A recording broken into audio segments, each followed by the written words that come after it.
So here's the issue, John. This is a new hose here.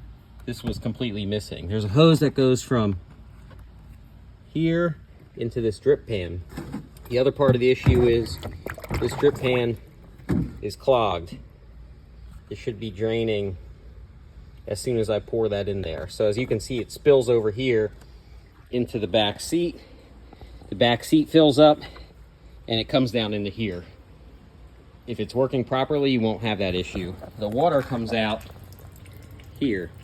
So we'll take this piece off and clear that drain out and make sure it's working properly and with the top up. So here's part 2 of the drain.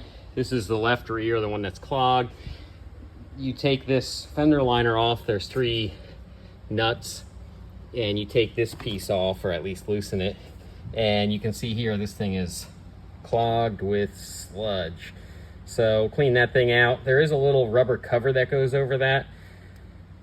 So I guess water is not supposed to go into it. Oh wow, there's something living in there. What is that? A worm? Anyway, so I'll unclog that and then test it. But basically you can see it just kind of drains out and comes out down here.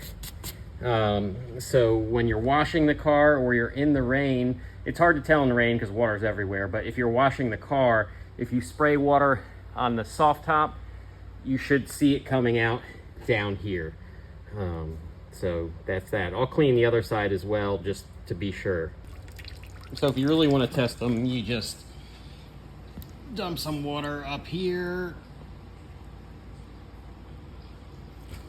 And then you should see it. This thing was nasty. Porsche puts this strainer in here, which causes clogs, but it also keeps water out. But here you can see, this is just from the left side.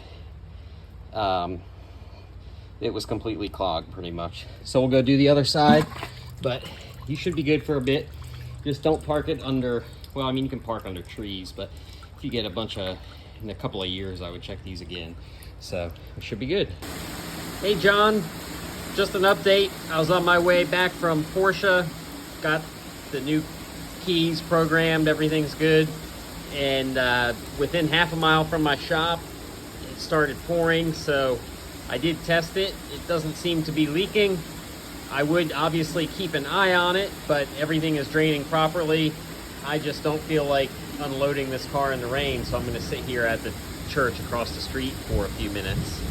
So all is well. The only thing I need to do is test drive it and check all the fluids whenever you drain all the radiator fluid and refill it. I always drive it, get it up to temperature, make sure there's no air bubbles, check the power steering fluid, check the oil, all that good stuff.